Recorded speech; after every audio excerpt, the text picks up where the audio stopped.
2025년 5월 어느 날 워싱턴 DC의 한 회의실에서 긴급 회의가 열렸습니다. 재무부 장관의 얼굴은 창백했어요. 책상 위에 놓인 보고서에는 충격적인 숫자가 적혀 있었죠. 36조 달러. 우리 돈으로 환산하면 약 5경 원입니다. 이게 얼마나 큰 돈이냐고요? 매일 1천억 원씩 쓴다고 해도 274년이 걸리는 어마어마한 규모예요. 지금 전 세계에서 가장 주목받는 기업 엔비디아의 시가총액이 대략 4,800조 원 정도 되는데요. 이 회사가 2개 있어야 겨우 비슷한 수준이죠.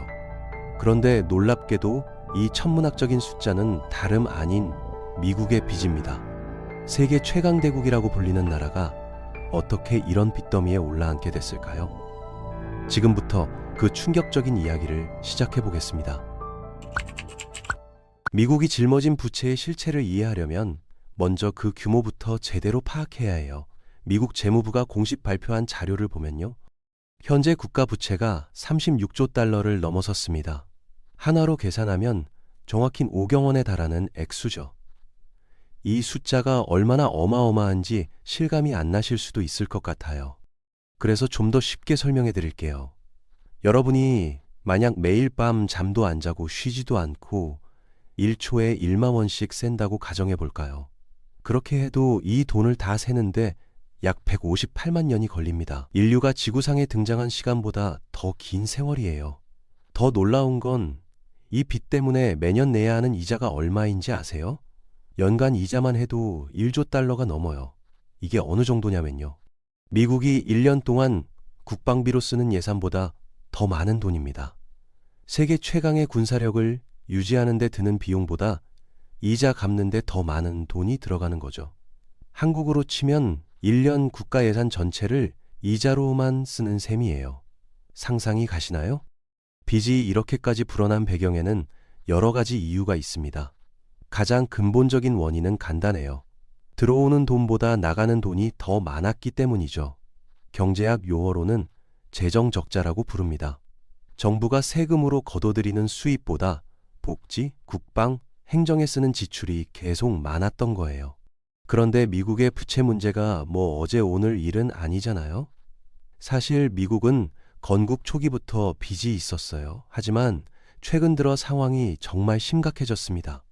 워싱턴 포스트가 흥미로운 분석 기사를 냈는데요.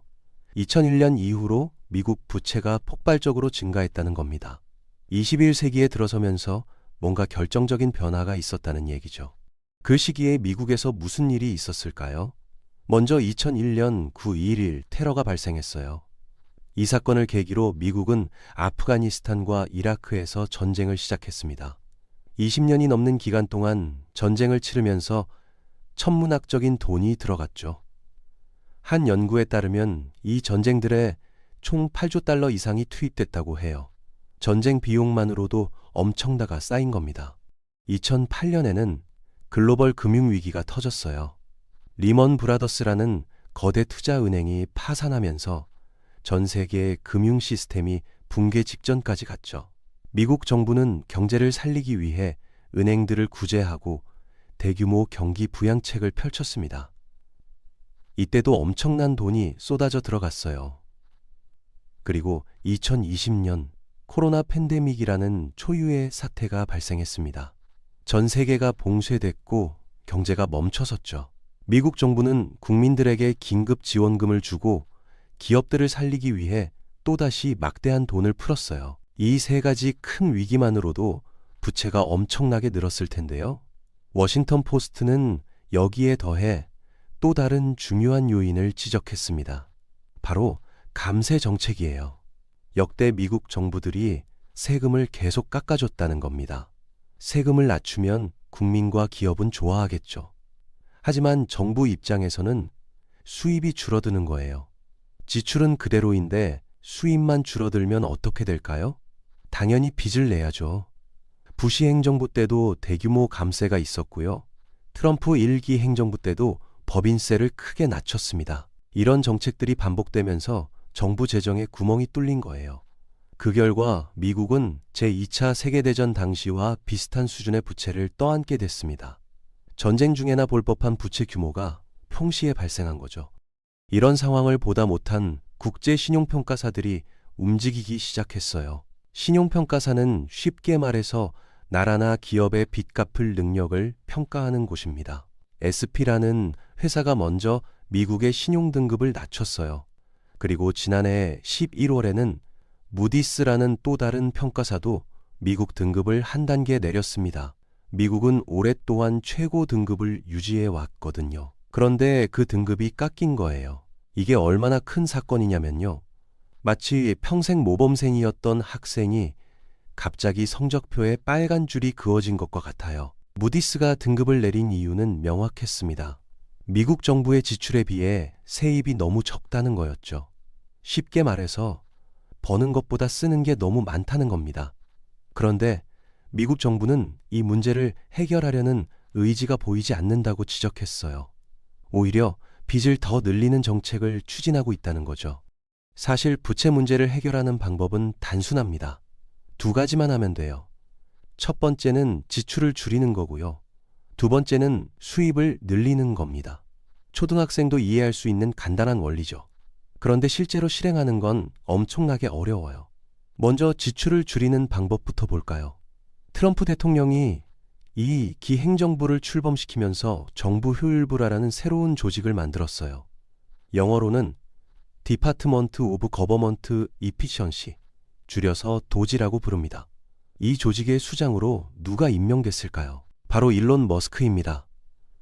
테슬라와 스페이스X를 이끄는 그 유명한 사업가죠. 머스크는 정부 예산의 낭비가 너무 많다, 내가 확 줄여주겠다며 자신감을 보였어요. 그는 무려 2조 달러를 줄일 수 있다고 호언장담했습니다. 한화로 약 2,700조 원이에요. 정말 엄청난 규모죠. 머스크는 민간 기업을 운영하듯이 정부도 효율적으로 만들 수 있다고 믿었어요. 그는 대대적인 인력 감축을 시작했습니다. 연방 공무원들을 대량으로 해고하기 시작한 거죠. 각 부처에 불필요한 프로그램을 모두 폐지하라고 지시했어요. 언론에서는 매일 정부 효율부의 활동이 보도됐습니다. 그렇게 130일이 지났어요. 결과는 어땠을까요? 머스크가 실제로 줄인 예산은 약 1,500억 달 수준이었습니다. 한화로 대략 200조 원 정도죠. 물론 적은 돈은 아니에요. 하지만 머스크가 약속했던 2조 달러에는 한참 못 미치는 수준이었습니다. 겨우 7.5%만 달성한 셈이죠. 왜 이렇게 됐을까요? 머스크는 기업 경영하듯이 정부를 운영하려고 했어요. 하지만 정부와 기업은 근본적으로 다릅니다. 기업은 이윤을 추구하지만 정부는 국민의 복지와 안전을 책임져야 하거든요. 예산을 함부로 깎을 수 없는 이유가 여기에 있어요. 예를 들어볼까요? 노인 의료보험 프로그램인 메디케어가 있습니다. 이 프로그램에는 매년 엄청난 돈이 들어가요. 그렇다고 이걸 없앨 수 있나요? 수천만 명의 노인들이 의존하고 있는 프로그램인데요. 없애면 당장 표가 날아갑니다. 국방비도 마찬가지예요. 미국은 전 세계에 군대를 주둔시키고 있어요. 군비를 대폭 줄이면 국가 안보가 위협받을 수 있죠. 사회보장제도도 손댈 수 없어요.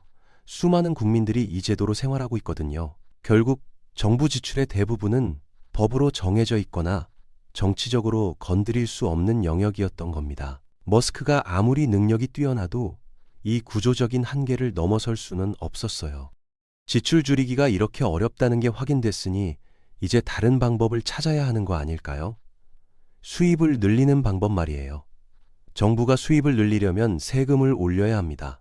기업에서 법인세를 더 받거나 부자들한테 소득세를 더 받는 거죠. 경제학 교과서에 나오는 기본 원리예요. 그런데 트럼프 대통령은 정반대 방향으로 가고 있어요. 감세를 약속한 겁니다. 세금을 올리는 게 아니라 오히려 더 낮추겠다는 거예요. 논리적으로 생각해보면 이상하잖아요? 빚이 너무 많아서 문제인데 수입을 줄이겠다니요. 하지만 트럼프는 자신의 계획에 확신을 갖고 있었어요. 그는 하나의 크고 아름다운 법안이라는 표현을 쓰면서 대규모 감세안을 내놨습니다. 이 법안의 핵심 내용을 볼까요? 첫째, 개인 소득세율을 내리겠다는 겁니다. 특히 중산층과 부유층의 세금 부담을 크게 줄여주겠다고 했어요. 둘째, 법인세 최고 세율도 인하하겠다고 했습니다. 기업들이 세금을 덜 내게 해주겠다는 거죠. 셋째, 국경 보안과 국방 예산은 오히려 대폭 늘리겠다고 했어요. 멕시코 국경에 장벽을 더 쌓고 군대를 강화하겠다는 계획이었습니다. 이 법안은 지난 4월 하원을 통과했어요. 그런데 표 차이가 딱 한 표였습니다. 그만큼 논란이 많았다는 얘기죠. 공화당 의원들조차 의견이 갈렸어요. 일부는 이렇게 하면 부채가 더 늘어난다며 반대했습니다. 민주당은 당연히 강하게 반발했고요. 부자 감세다, 서민들만 손해본다는 비판이 쏟아졌어요. 하지만 트럼프는 밀어붙이고 있습니다. 그는 상원 의원들에게 압박을 가하고 있어요. 10월 4일 독립기념일까지 이 법안을 내 책상에 올려놓아라고 했죠. 왜 독립기념일일까요? 상징적인 의미가 있어요. 미국이 영국으로부터 독립한 날에 새로운 세금 정책을 선포하겠다는 겁니다. 경제적 독립을 선언하는 것처럼 보이려는 거죠. 전문가들은 이 감세안이 통과되면 어떤 일이 벌어질지 계산했어요. 결과는 충격적이었습니다. 앞으로 10년 동안 미국 재정 적자가 3조 8천억 달러 늘어난다는 거예요. 한화로 무려 5,200조 원입니다. 상상이 안 되는 규모죠. 이미 36조 달러 빚을 진 상황에서 거의 4조 달러를 더 빌려야 한다는 겁니다. 그럼 10년 후에는 부채가 40조 달러를 넘어서겠네요. 트럼프 행정부는 이렇게 대답합니다. 걱정하지 마세요. 우리에게 계획이 있습니다. 첫 번째 계획은 복지 지출을 줄이는 거예요. 가난한 사람들에게 주는 지원금을 삭감하겠다는 겁니다. 식료품 구매를 도와주는 SNAP 프로그램, 저소득층 의료보험인 메디케이드 같은 걸 축소하려는 거죠. 하지만 이것도 쉽지 않아요. 정치적으로 엄청난 반발이 나올 테니까요. 두 번째 계획은 관세를 올리는 겁니다. 다른 나라에서 들어오는 상품에 높은 세금을 매기겠다는 거예요. 중국산 제품, 유럽산 자동차, 한국산 철강에 관세를 때려서 돈을 벌겠다는 계획이죠. 트럼프는 이렇게 하면 적자를 충분히 메울 수 있다고 주장해요. 과연 그럴까요? 경제학자들은 고개를 가로젓습니다. 관세로 벌어들일 수 있는 돈은 생각보다 많지 않아요. 오히려 관세를 올리면 물가가 오르고 소비자들이 손해를 봅니다. 수입품 가격이 비싸지니까요. 그리고 다른 나라들도 가만히 있지 않아요. 보복 관세를 매기면서 맞대응하죠. 결국 무역 전쟁으로 번지고 모두가 손해를 보는 겁니다. 그럼 만약에 미국의 부채가 지금보다 훨씬 더 많이 쌓인다면 어떤 일이 벌어질까요? 경제학자들이 시뮬레이션을 해봤어요. 결과는 정말 무섭습니다. 현재 미국의 GDP 대비 부채 비율이 100%를 넘었어요. 쉽게 말해서 미국이 1년 동안 벌어들이는 돈보다 빚이 더 많다는 뜻입니다. 이게 계속 늘어나면 어떻게 될까요? 첫 번째 시나리오는 금리 폭등입니다. 정부가 빚을 낼 때는 국채를 발행해요. 국채는 쉽게 말해서 정부가 발행하는 빚 문서죠. 투자자들이 이걸 사주면 정부가 돈을 빌릴 수 있어요. 그런데 투자자들이 미국 정부가 돈을 갚을 수 있을까 하고 의심하기 시작하면 문제가 생깁니다. 국채를 사려는 사람이 줄어들죠. 그럼 정부는 어떻게 해야 할까요? 금리를 올려야 해요. 더 높은 이자를 줄게. 그러니까 내 국채 좀 사줘라고 하는 거죠. 금리가 오르면 어떤 일이 벌어날까요? 이자 부담이 더 커집니다. 지금도 연간 1조 달러를 이자로 내는데 이게 1.5조, 2조로 불어나는 거예요. 악순환이 시작되는 겁니다. 빚이 많아서 이자가 늘고 이자를 내려고 빚을 더 내고 그러면 이자가 또 늘고 끝이 없어요. 두 번째 시나리오는 달러 가치 하락입니다. 투자자들이 미국을 못 믿겠다고 판단하면 달러를 팔기 시작해요. 달러 대신 유로나 금을 사는 거죠. 그럼 달러 가치가 떨어집니다. 달러가 약해지면 미국 입장에서는 수입품 가격이 비싸져요. 석유, 식료품, 전자제품 등 모든 게 비싸지는 겁니다. 인플레이션이 발생하는 거죠. 물가가 오르면 국민들 생활이 힘들어져요. 정부는 물가를 잡으려고 금리를 올립니다.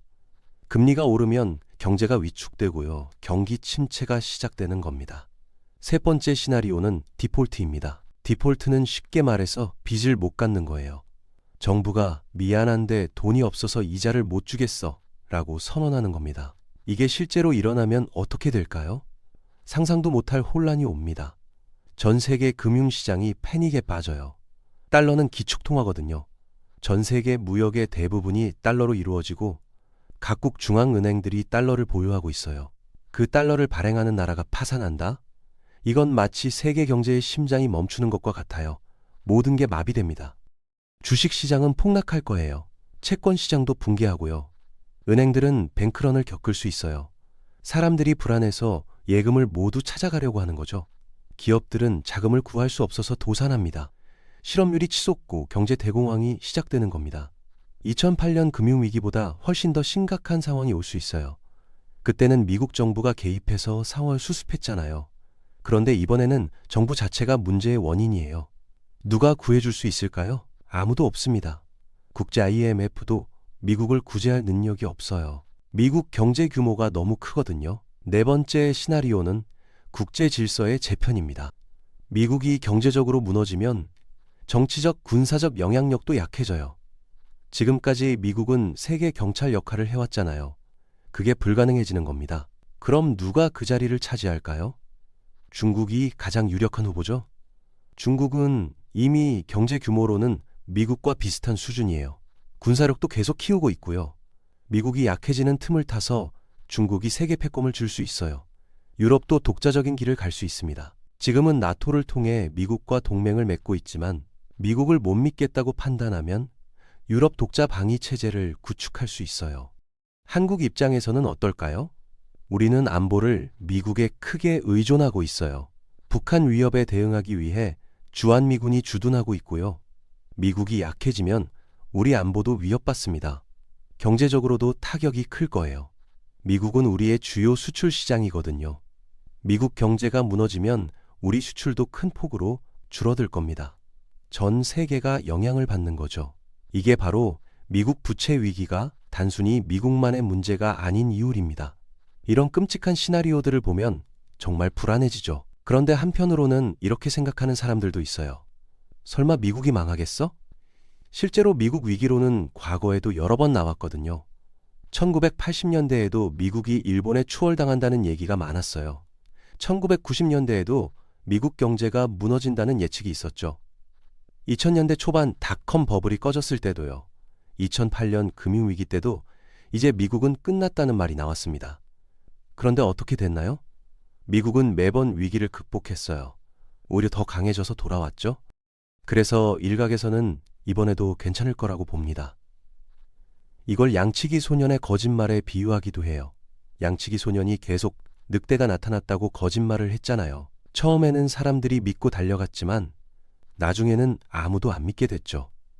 미국 위기론도 똑같다는 거예요. 너무 자주 나와서 이제는 아무도 안 믿는다는 겁니다. 이런 시각의 근거는 뭘까요? 가장 큰 이유는 달러가 기축통화라는 점이에요. 전 세계가 달러를 쓰잖아요. 국제 무역할 때도 달러, 외환 보유고도 달러, 석유 거래도 달러로 해요. 이게 미국한테는 엄청난 특권입니다. 다른 나라들은 달러를 벌기 위해 물건을 팔아야 해요. 근데 미국은 달러를 그냥 찍어낼 수 있거든요. 돈이 필요하면 연방준비제도가 달러를 발행하면 되는 겁니다. 실제로 코로나 팬데믹 때 미국이 뭘 했는지 아세요? 엄청난 양의 달러를 찍어냈어요. 경제를 살리기 위해 수조 달러를 풀었습니다. 다른 나라였으면 심각한 인플레이션이 왔을 거예요. 근데 미국은 상대적으로 괜찮았어요. 왜일까요? 전 세계가 달러를 원하니까요. 미국이 달러를 찍어내면 그게 전 세계로 퍼져나가요. 인플레이션 부담도 전 세계가 나눠 갖는 셈이죠. 그리고 디폴트 가능성은 사실상 없다는 주장도 있어요. 미국 의회에서 부채 한도를 놓고 싸우는 걸 본 적 있으시죠? 공화당과 민주당이 막판까지 협상하다가 결국 합의하는 패턴이 반복되고 있어요. 왜 그럴까요? 양당 모두 디폴트가 얼마나 재앙인지 알기 때문입니다. 정치적으로 아무리 대립해도 나라 경제를 박살낼 수는 없는 거죠. 그래서 항상 마지막 순간에 타협이 이루어져요. 부채 한도를 올려주고 디폴트를 피하는 겁니다. 이런 일이 벌써 수십 번 반복됐어요. 그러니까 이번에도 괜찮을 거라는 낙관론이 나오는 거죠. 금융시장도 큰 충격을 받지 않았어요. 만약 투자자들이 정말 미국이 위험하다고 생각한다면 어떻게 했을까요? 미국 국채를 팔고 달러를 팔았을 거예요. 그런데 실제로는 어떤가요? 여전히 미국 국채는 안전자산으로 여겨지고 있어요. 불안할 때 오히려 사람들이 미국 국채를 사요. 역설적이죠. 미국이 위기라고 하면서도 정작 위기가 오면 미국으로 돈이 몰리는 겁니다. 한 경제 전문가는 이렇게 말했어요. 디폴트 가능성은 있습니다. 의회가 부채 한도를 올려주지 않으면 이론적으로는 가능하죠. 하지만 과거 사례를 보면 막판에 항상 합의가 이루어졌어요. 이번에도 마찬가지일 겁니다. 금융시장에 엄청난 충격을 줄 수 있기 때문에 그런 점이 고려될 거예요. 실제로 2011년에 한 번 아슬아슬한 순간이 있었어요. 부채 한도 협상이 막판까지 가면서 디폴트 우려가 커졌죠. S&P가 미국 신용 등급을 처음으로 강등시켰어요. 주식시장이 요동쳤고요. 그때 뭐가 일어났냐고요? 전 세계가 패닉에 빠졌습니다. 다들 안전자산을 찾았어요. 그래서 어디로 돈이 몰렸을까요? 놀랍게도 미국 국채로 돈이 몰렸어요. 미국이 위기인데 미국 국채를 산다? 말이 안 되는 것처럼 보이지만 이게 현실이었어요. 왜냐하면 미국 국채보다 더 안전한 자산이 없었거든요. 유럽은 당시 재정 위기를 겪고 있었고요. 일본은 장기 불황에 빠져 있었어요. 중국은 아직 금융시장이 충분히 발달하지 않았고요. 결국 선택지가 없었던 겁니다. 이게 바로 미국의 힘이에요. 대체할 만한 나라가 없다는 거죠. 그래서 낙관론자들은 미국은 절대 망하지 않는다고 주장합니다. 하지만 정말 그럴까요? 모든 게 괜찮은 걸까요? 사실은 그렇지 않습니다. 우려해야 할 이유가 분명히 있어요. 최근 들어 달라진 점들이 있거든요. 첫째, 금리가 올랐어요. 2022년부터 미국 연방준비제도가 금리를 급격하게 인상했습니다. 인플레이션을 잡기 위해서였죠. 금리가 오르면 어떻게 될까요? 정부가 새로 빌리는 돈의 이자가 높아져요.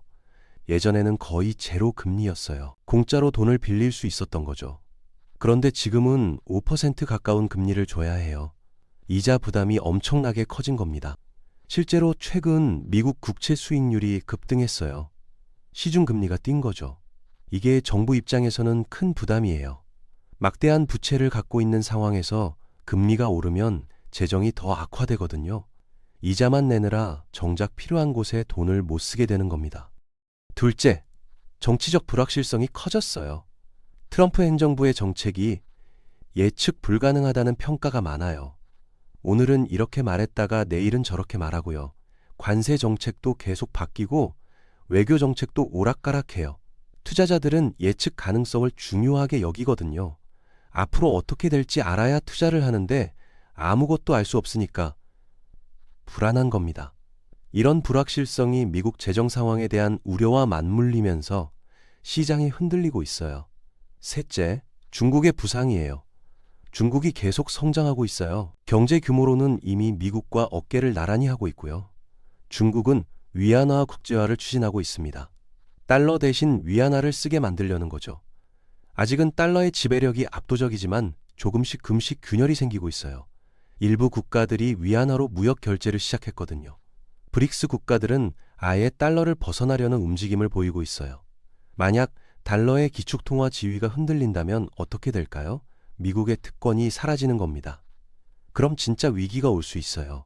넷째, 인구 고령화 문제예요. 미국도 고령화가 진행되고 있어요. 베이비붐 세대가 은퇴하기 시작했거든요.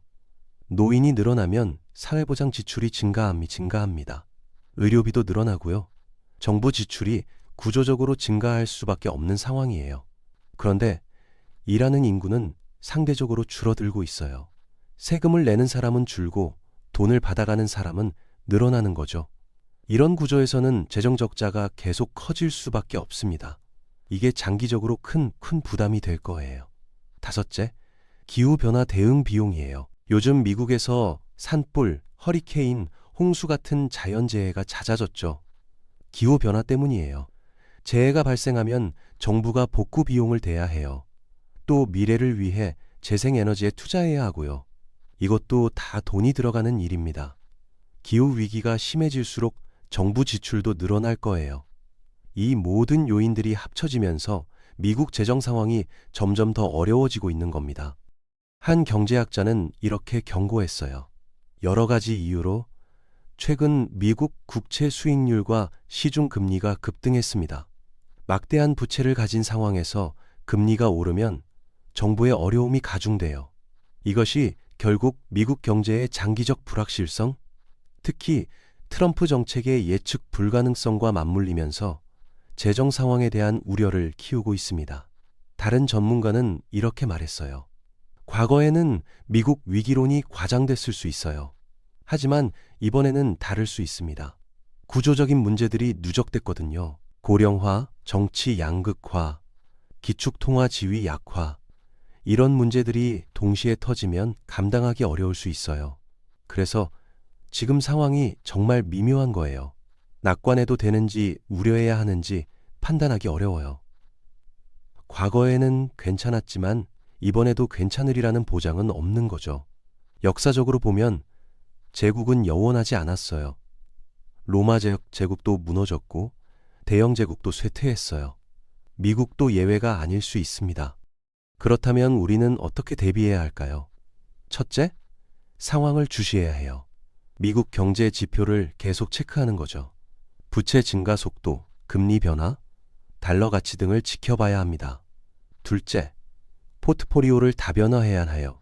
달러 자산만 갖고 있으면 위험할 수 있어요. 유로, 엔, 위안화 등 여러 통화로 분산 투자하는 게 좋아요. 금 같은 실물 자산도 고려해 볼 만하고요. 셋째, 한국 경제의 체질을 강화해야 해요. 미국 의존도를 줄이고 다른 시장을 개척하는 거죠. 동남아시아, 인도, 중동 등으로 수출 시장을 다변화해야 합니다.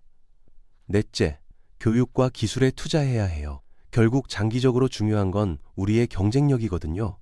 좋은 인재를 키우고 첨단 기술을 개발하면 어떤 상황에서도 살아남을 수 있어요. 다섯째, 재정 건전성을 유지해야 해요. 미국이 재정 문제로 고생하는 걸 보면서 우리는 교훈을 얻어야 합니다. 포퓰리즘 정책에 휘둘려서 재정을 망쳐선 안 돼요. 장기적 관점에서 건전한 재정을 유지하는 게 중요합니다. 미국이 디폴트 위기를 넘길 수 있을까요? 솔직히 아무도 확실하게 알 수 없어요. 낙관론자들은 이번에도 괜찮을 거지라고 하고요. 비관론자들은 이번에는 다를 수 있다고 경고합니다. 진실은 아마 그 중간 어딘가에 있을 거예요. 당장 내일 미국이 망하지는 않을 겁니다. 하지만 장기적으로는 심각한 도전에 직면해 있는 것도 사실이에요. 이 위기를 헤쳐나가느냐에 따라 향후 수십 년간 세계 질서가 결정될 겁니다. 우리는 그걸 지켜보면서 동시에 우리의 미래를 준비해야 해요. 오경원이라는 천문학적 빚, 매년 1조 달러가 넘는 이자, 계속되는 감세 정책, 구조적인 재정 적자, 이 모든 합쳐지면서 미국은 전례 없는 도전에 직면해 있습니다. 과연 세계 최강대국이 이 위기를 극복할 수 있을까요? 아니면 역사의 뒤안길로 사라지게 될까요? 우리 증인이 되고 있습니다. 여러분 어떠신가요? 댓글로 의견을 남겨주세요. 미국이 이 위기를 넘을 수 있을까요? 아니면 정말 심각한 상황이 올까요? 함께 이야기 나눠봅시다. 사실 이 위기를 더 깊이 이해하려면 역사를 살펴봐야 합니다. 미국의 부채가 어떻게 여기까지 왔는지 말이에요. 미국 건국 초기로 돌아가 볼까요? 1776년 독립 당시부터 미국은 빚이 있었어요. 독립전쟁을 치르는데 돈이 필요했거든요. 초대 재무장관 알렉산더 해밀턴이 뭘 했는지 아세요? 그는 연방정부가 각 주의 빚을 모두 떠안았어요. 그리고 국채를 발행해서 돈을 빌렸죠. 당시 사람들은 이게 좋은 전략이라고 생각했습니다. 왜냐하면 국가 신용을 쌓을 수 있었거든요. 우리는 빚을 갚는 나라다 라는 이미지를 만든 거죠. 그래서 미국 부채의 역사는 건국과 함께 시작됐어요. 하지만 그때와 지금은 규모가 완전히 다릅니다. 당시 부채는 7천만 달러 정도였어요. 지금은 36조 달러죠. 비교가 안 되는 수준입니다. 19세기 내내 미국 부채는 오르락내리락 했어요. 전쟁이 있을 때마다 급증했다가 평화 시기에 줄어드는 패턴이었죠. 1812년 전쟁, 멕시코 전쟁, 남북전쟁 때마다 부채가 늘었어요. 특히 남북전쟁은 엄청났어요. 북부와 남부가 4년간 싸우면서 막대한 전쟁 비용이 들었거든요. 전쟁이 끝난 1865년 부채가 약 27달러까지 치솟았습니다. 당시로서는 상상할 수 없는 규모였죠. 하지만 전쟁 후 미국 경제가 빠르게 성장했어요. 서부척이 진행됐고 산업화가 시작됐습니다. 철도가 대륙을 가로질렀고 공장들이 세워졌어요. 경제가 커지니까 부채 부담이 상대적으로 줄어든 겁니다. 20세기 초반까지 미국 부채는 관리 가능한 수준이었어요. 그러다가 1차 세계대전이 터졌습니다. 미국은 처음에는 중립을 지켰지만 1917년 참전했어요. 전쟁에 막대한 돈을 쏟아부었죠. 부채가 250달까지 불어났습니다. 하지만 전쟁 후 1920년대에 경제가 호황을 맞으면서 부채를 줄일 수 있었어요. 그런데 1929년 대공황이 시작됐습니다. 주식시장이 폭락하고 은행들이 도산했어요. 실업률이 25%까지 치솟았죠. 사람들이 길거리에서 빵 한 조각을 얻으려고 줄을 섰어요. 프랭클린 루스벨트 대통령이 뉴딜 정책을 펼쳤습니다. 정부가 대규모로 일자리를 만들고 복지 제도를 도입했어요. 사회보장제도가 이때 시작됐죠. 당연히 정부 지출이 급증했고 부채도 늘어났습니다. 하지만 진짜 큰 증가는 2차 세계대전 때 일어났어요.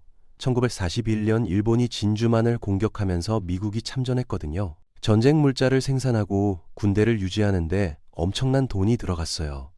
전쟁이 끝난 1945년 부채가 GDP의 119필러까지 올라갔습니다. 미국이 1년 동안 버는 돈보다 빚이 더 많았던 거예요. 역사상 최고 수준이었죠. 그런데 놀라운 일이 벌어졌습니다. 전쟁이 끝난 후 미국 경제가 폭발적으로 성장한 거예요. 전쟁 중에 파괴됐던 유럽과 아시아를 재건하는데 미국 제품이 필요했거든요. 미국은 세계의 공장이 됐어요. 1950년대와 60년대는 미국의 황금기였습니다. 경제가 빠르게 커지면서 부채 비율이 자연스럽게 줄어들었어요. 1970년대에는 GDP 대비 부채 비율이 30센트대까지 내려갔습니다. 하지만 이때부터 다시 상황이 바뀌기 시작했어요. 1970년대에 오일 쇼크가 있었어요. 중동 산유국들이 석유 가격을 급등시켰죠. 미국 경제가 타격을 받았고 인플레이션이 치솟았습니다. 물가를 잡으려고 금리를 올렸더니 경기가 침체됐어요. 스태그플레이션이라는 최악의 상황이 온 겁니다. 물가는 오르는데 경제는 안 좋은 거죠. 1980년대 레이건 대통령이 집권했어요. 그는 레이거노믹스라는 정책을 펼쳤습니다. 핵심은 감세와 국방비 증액이었어요. 소련과 냉전을 벌이던 시기라 군비 경쟁이 치열했거든요. 세금은 낮추고 지출은 늘리니까 당연히 적자가 커졌죠. 1980년 9천억 달러였던 부채가 1989년에는 2조 7천억 달러로 3배 가까이 늘었습니다. 하지만 레이건은 인기가 많았어요. 경제가 회복됐고 소련도 결국 무너졌거든요. 사람들은 부채 증가를 크게 걱정하지 않았어요. 1990년대에는 잠깐 희망이 보였습니다. 클린턴 대통령 시절 경제가 좋았거든요. 인터넷 붐이 일어나면서 IT 기업들이 급성장했어요. 세수가 늘어났고 재정 흑자를 기록했습니다. 1998년부터 2001년까지 4년 연속 흑자였어요. 이제 부채를 갚을 수 있겠다는 기대가 나왔죠. 심지어 2001년 당시 재무장관이 10년 안에 국가 부채를 완전히 청산할 수 있다고 말했어요. 하지만 그 예측은 완전히 빗나갔습니다. 2001년 닷컴 버블이 꺼졌어요. IT 주식들이 폭락하고 경기가 침체됐죠. 그해 9월 11일 테러가 발생했습니다. 이 사건이 모든 걸 바꿔놓았어요. 부시 대통령이 테러와의 전쟁을 선포했고 아프가니스탄을 침공했습니다. 2003년에는 이라크 전쟁까지 시작했어요. 두 전쟁을 동시에 치르면서 어마어마한 돈이 들어갔죠. 게다가 부시는 감세 정책을 펼쳤어요. 특히 부유층 세금을 대폭 낮췄습니다. 지출은 늘고 수입은 줄어드니까 적자가 폭발했어요. 2001년 5조 7천억 달러였던 부채가 2008년에는 10조 달러를 넘어섰습니다. 그리고 2008년 금융위기가 터졌죠. 서브프라임 모기지 사태라고 들어보셨을 거예요. 집값이 계속 오를 거라고 믿고 무리하게 대출해줬다가 집값이 폭락하면서 대출이 부실화된 겁니다. 은행들이 연쇄적으로 위기에 빠졌어요. 리먼 브라더스라는 거대 투자은행이 파산했죠. 전 세계 금융 시스템이 멈출 뻔했습니다. 부시 행정부와 이어진 오바마 행정부가 대규모 구제 금융을 단행했어요. 은행들을 살리고 자동차 회사들도 구제했습니다. 동시에 경기 부양을 위해 막대한 돈을 풀었어요. 2009년 한 해에만 재정 적자가 1조 4천억 달러를 넘었습니다. 부채는 계속 쌓여갔어요. 오바마 행정부 8년 동안 부채가 거의 2배로 늘었습니다. 2009년 10조 달러였던 게 2017년에는 20조 달러가 됐어요. 공화당은 이를 맹렬히 비난했죠. 오바마가 나라 빚을 2배로 만들었다고 공격했습니다. 하지만 공정하게 보면 금융위기 때문에 어쩔 수 없는 측면도 있었어요. 정부가 개입하지 않았으면 경제가 완전히 붕괴했을 테니까요. 2017년 트럼프가 대통령에 당선됐습니다. 그는 선거운동 중에 나는 부채를 줄이는 전문가다라고 했어요. 사업가로서 협상에 능하니까 국가 부채도 줄일 수 있다는 논리였죠. 하지만 실제로는 어땠을까요? 트럼프 행정부는 2017년 대규모 감세안을 통과시켰어요. 법인세를 35%에서 22%로 낮췄습니다. 개인소득세도 인하했고요. 트럼프는 감세하면 경제가 성장해서 세수가 오히려 늘어난다고 주장했어요. 이른바 낙수 효과죠.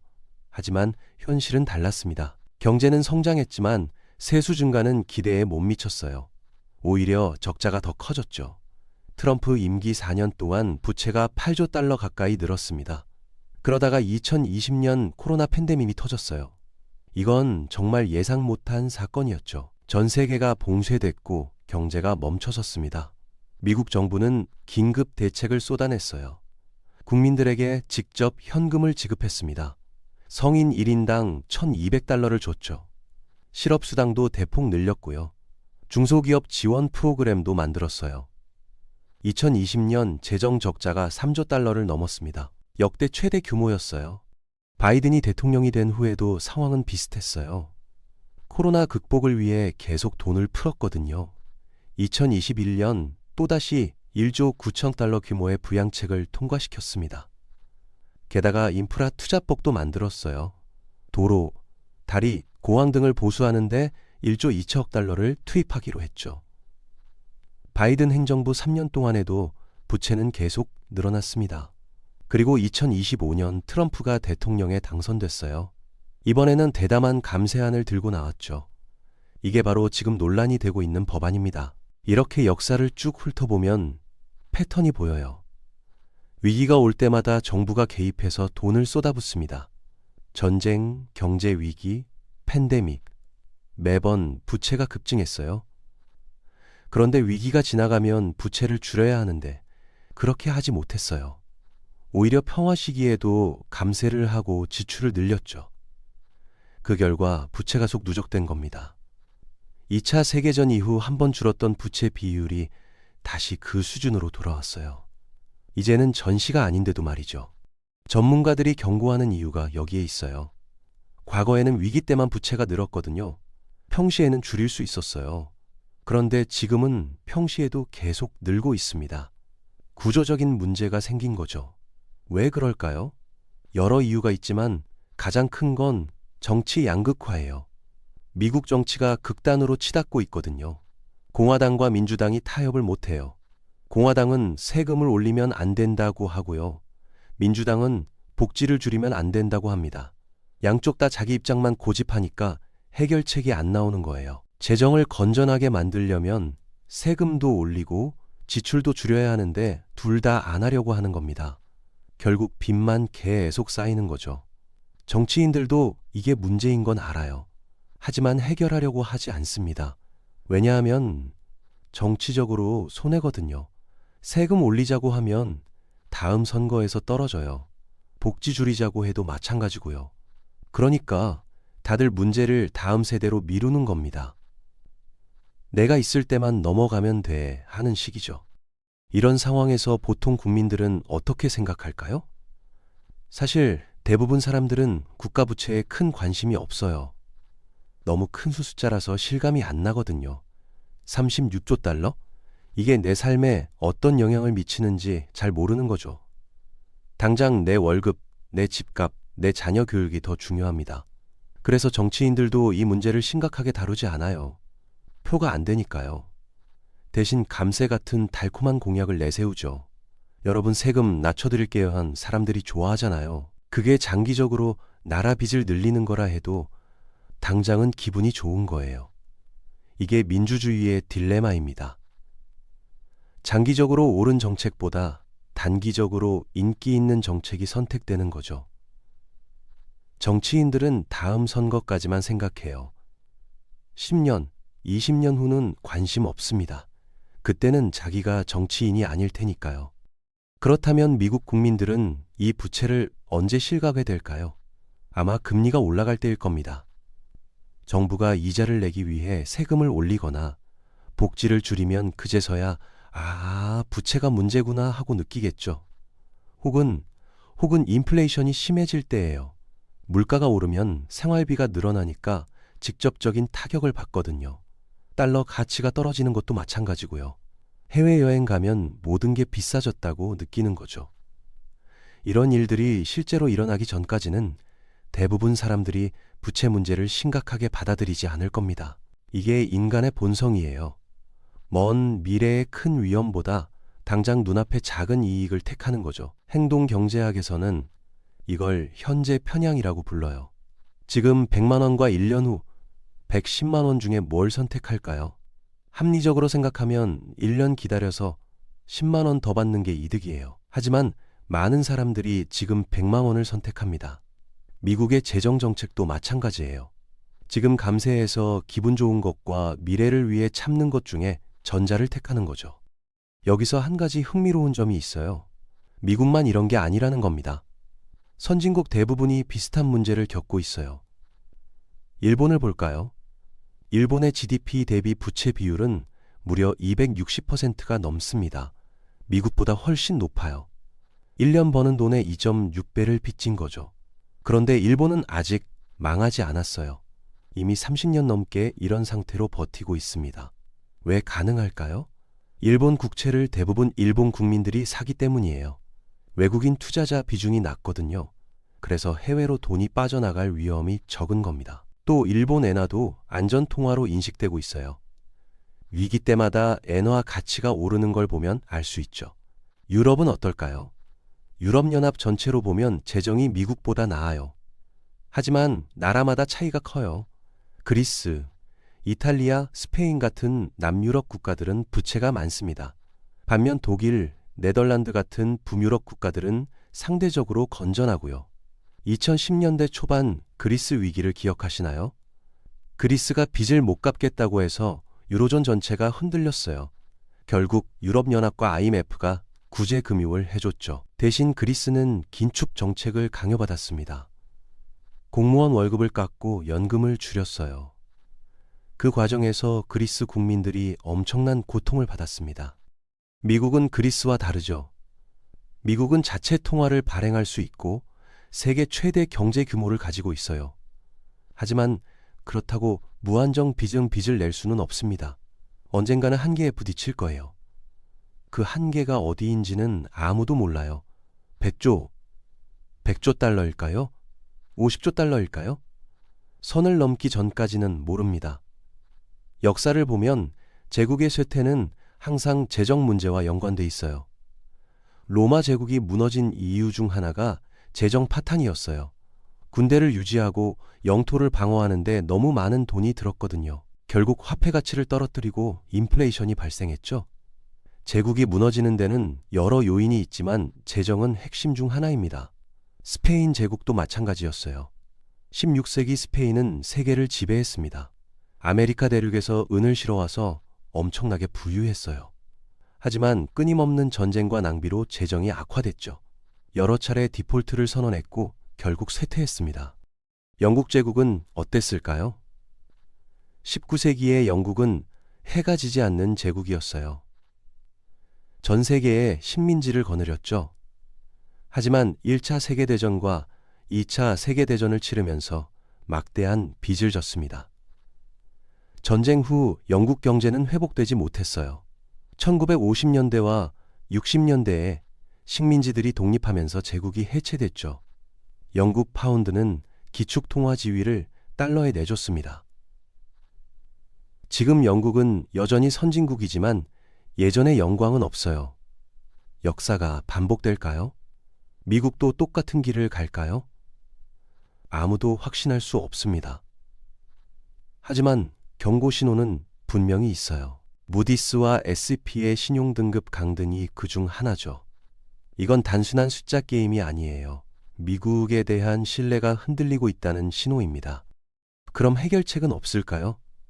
이론적으로는 있어요. 첫째, 경제 성장을 가속화하는 겁니다. 경제가 빠르게 성장하면 부채 비율이 자연스럽게 줄어들거든요. 2차 세계대전 후처럼 말이에요. 하지만 그때와 지금은 상황이 다릅니다. 당시에는 전쟁은 전쟁으로 파괴된 세계를 재건해야 했어요. 수요가 폭발적으로 많았죠. 지금은 그런 특수한 상황이 아니에요. 성숙한 경제에서 고속 성장을 기대하기 어렵습니다. 둘째, 인플레이션으로 빚의 실질 가치를 줄이는 방법이 있어요. 물가가 오르면 돈의 가치가 떨어지잖아요. 예를 들어 지금 1억 원 빚이 있는데 10년 후 물가가 2배 오르면 그 빚의 실질 가치는 절반이 되는 거죠. 정부 입장에서는 이득이에요. 하지만 국민 입장에서는 생활비가 비싸지니까 손해입니다. 게다가 인플레이션을 통제하기 어려워요. 한번 시작되면 걷잡을 수 없이 치솟을 수 있거든요. 1970년대 스태그플레이션이 그랬어요. 셋째, 생산성을 높이는 겁니다. 기술 혁신을 통해 같은 비용으로 더 많이 생산하는 거죠. AI, 로봇, 바이오 기술 같은 게 도움이 될 수 있어요. 실제로 많은 전문가들이 AI 혁명을 기대하고 있습니다. AI가 생산성을 획기적으로 높일 수 있다는 거예요. 그렇게 되면 경제가 다시 빠르게 성장할 수 있고요. 하지만 이것도 불확실해요. 기술 혁신이 언제 어떻게 일어날지 예측하기 어렵거든요. 넷째, 이민을 늘리는 방법이 있어요.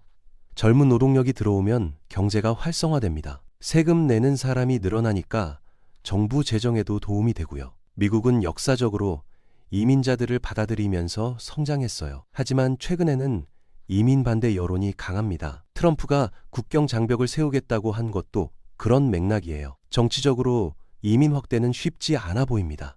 결국 가장 확실한 방법은 정치적 결단이에요. 세금을 올리고 지출을 줄이는 거죠. 하지만 이게 가장 어려워요.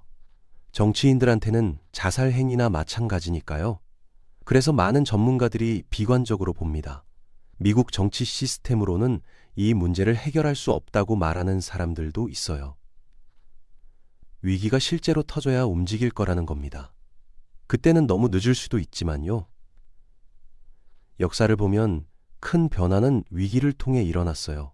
대공황이 뉴딜 정책을 낳았고요. 2차 세계대전이 전후 질서를 만들었습니다. 2008년 금융위기가 금융규제 강화로 이어졌죠. 어쩌면 미국도 또 한 번의 큰 위기를 겪어야 변할 수 있을지 모릅니다.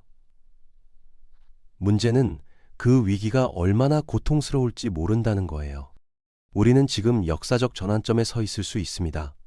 앞으로 10년, 20년이 미국의 운명을 결정할 거예요. 부채 문제를 해결하느냐 못하느냐에 따라 미국이 계속 세계를 이끌 수도 있고 쇠퇴할 수도 있습니다. 한국 입장에서는 어느 쪽이든 대비를 해야 해요. 미국이 강하게 남으면 그 울타리 안에서 계속 안전하게 성장할 수 있어요. 하지만 미국이 약해지면 우리도 독자적인 길을 모색해야 합니다.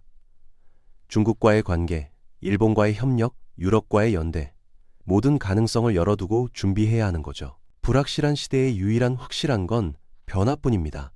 미국 부채 위기는 단순한 경제 문제가 아니에요. 세계 질서의 재편과 연결된 거대한 이슈입니다. 우리 모두가 관심을 갖고 지켜봐야 할 역사적 사건이죠. 여러분은 어떻게 생각하시나요? 미국이 이 위기를 극복할 수 있을까요? 아니면 새로운 세계가 열릴까요?